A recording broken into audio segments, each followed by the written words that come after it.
Ian Lanovich, Executive Creative Director of Weber Shandwick. Congrats on winning a Shorty Award. Thank you. I'm very happy. The team is very So excited. you won in auto and Insta stories. You're the first person I've chatted with that has won multiple awards. What does it mean to you guys to win a Shorty? It means a ton. I mean, we work in, one of the biggest brands, Chevrolet. We run all of their U.S.-based social media, and to us, the Shorties is kind of that's the top, when it comes to the best in social media. I mean, you could see it just in watching the award show over the weekend. It feels so modern. It feels new, and that's pretty much what all our clients are asking for. Yeah, something like that. I was so amazed by what you guys built. So for anybody who hasn't seen it yet, you put everybody in the driver's seat, pun intended. Everybody was their own master builder. And I'm curious as to what you, like, where did you put the viewer when you guys were ideating on this?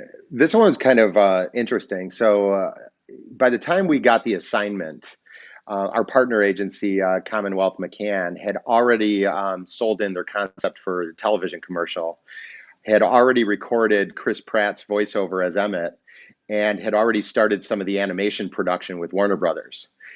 And Elizabeth Banks, who does Wild Style, was about to record in 2 days. So we sat down really quickly and said, okay, we can't mess too much with the animation that's already going to be created. We can't go re-record Chris Pratt, but we do have an opportunity to record Elizabeth Banks, but we just don't have time to, go through approvals and everything. So we sat down and we came up with all of our concepts and all of our scripts, and we loved playing off the fact of just stereotypes of social media, like people not listening with their sound on or watching with their sound on. And we knew we were going to have an Instagram story, and we just started playing around with the master builder idea and said, we could do this. If we can, if you tap once, and, we called our reps at Instagram and said, how many chapters can we do in a story here? Because originally we were like, do we go with like 100 chapters, one Lego piece by piece? And we scripted it all out, and we recorded Elizabeth Banks before we had actually even showed the concepts to the client yet. So we basically kind of, we figured out how to get everything we wanted out of this using most of the animations that were already going to get created, most of the voiceover, and then we got some custom stuff built for just our stuff too. So you had nearly 30 taps, and the Insta story achieved a 60% completion rate, which is almost unheard of nowadays. How did you really create this emotional experience between the viewer and Chevy? Is it, do you think it was partly the Lego brand, or like, how did you really create that? I just don't think anybody, we hadn't really at that point seen any type of stop motion so much on Instagram stories at that time. We've started to see some things pop up. But I think the thought of I tap and something gets created, and I tap again or do a couple fast taps. I don't have the metrics in front of me, but like our tap back, data was pretty strong too. I think people were they were messing around with it and going back and seeing what it did. And obviously, Emmett and Wildstar are just lovable characters, So, I mean, we really played into who they are in the movie. Emmett's oblivious to the world around him and just, talking to you about features of a vehicle you may or may not want to know about. And Wildstyle is just kind of making fun of Emmett, which is what she does. So. Now, you said you've seen a few pop up because, once something works, then people kind of hop on that bandwagon. But this is actually, it's hard to execute in the right way. Can you explain to everyone what makes it so difficult? I don't know what it is, but you have to really, unless you use Instagram stories or you use Snapchat stories, it's really difficult to understand the way that every chapter has to be its own standalone piece, but yet it's one full linear story. So there was a lot of back and forth with our production partners at Warner Brothers in making sure that it actually was functioning as a story should function. And once we got everyone to realize that this was really just one linear story beginning to end, like don't get caught up into where we're breaking all the chapters, then it was like everybody started to rally around the idea. It started moving along a lot faster, and then, we were basically able to just chop it up into the segments, that we felt would give the best user experience. I think it's so cool to permeate the social zeitgeist, because digital is a vast land. And when you do something like this, you and your team must have put so much hard work into it. What is that celebration like? This one's been really fun. I mean, we really did. I mean, like we started this production back in well, it ran in February, and we started the production late the prior year, and it was kind of go go go from day one. You know, from that second that we got the assignment, we were already kind of behind, and then quickly getting it sold in, getting everybody to rally around how cool the concepts were.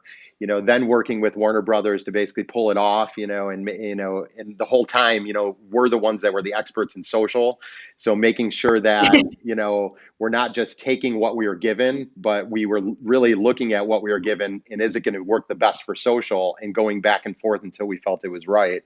Um, and then watching it just go live, I mean, that's the coolest thing about working on social is like the second if you work on television commercials, it might run in a market you're not even living in, but with social, you can instantly basically share it to the world and get an immediate response. So I think everybody on our team really loved this body of work. That feedback loop is what gets influencers into some trouble. So I know what you mean. So why do you think the Shorty Awards are important to a brand agency? I mean, I think just, social, as much like I started in digital when digital was really early, early 2000s. And I remember when it hit like 2010, we used to say, well, we're actually adolescents now. People are finally starting to, understand digital a little bit more. And I think we're kind of that way with social right now. It's like, paid formats are changing, clients are definitely, especially even now going through COVID, it's like they're looking for, where do they put, some of their media dollars, and they're definitely looking at digital platforms and social. So a lot of people are taking it much more seriously now than what they were maybe, 5-10 years ago. I love that you brought that up. I'm so curious as to your insight on this because, during COVID, we're seeing brands spend less money on advertising. And at the same time, we've never had as many people as engaged as they are streaming and on social. What do you think the trends are going to be in the coming months as things are ever changing? It'll be interesting to see. I mean, there was a video that was pretty interesting that I seen on YouTube, that somebody actually took all the brand commercials that are running at the start of COVID, and they basically said everybody's message is identical. And they created a mashup showing like all the same kind of audio, music being used, all the same messaging, all the same ends. And, so I think there's going to be a little bit of a fear to do what everybody else is doing and make sure you're doing something unique. It'll be interesting to see the balance of, when's the right time to go back to kind of standard programming, or, when's the right time to add humor and things like that. Obviously when you were dealing with a situation that's so serious. So I think it's going to be like a slow roll, but a lot of us, like yourself and me, we don't really know what we're in for here. We don't know how long everything's going to last. We don't know what tomorrow is going to be like, or 2 months, or, 2 years even. So it's hard to predict, where things are really going to be going. But I think you're going to see a lot more authenticity, I think, from brands, and a lot less hard sell. So interesting. Thank you for that. How has winning the Shorty Awards affected your team or the company? Our team was super excited. We had a kind of a viewing party, we had it on everybody's calendar, just like it's a meeting notice. I work in the Detroit office, so we had the 2 wins, we had another finalist, and we had a gold. And then as part of our, broader Weber Shandwick network, we had some additional wins. So I think as a network, we were all rallying around the Shorties, but then in our local office, which is a little bit smaller, we just loved this body of work, and we loved seeing it recognized. That's awesome. I'm so grateful for your time and your insight, and well wishes to you and your loved ones. Thank you very much, Danielle.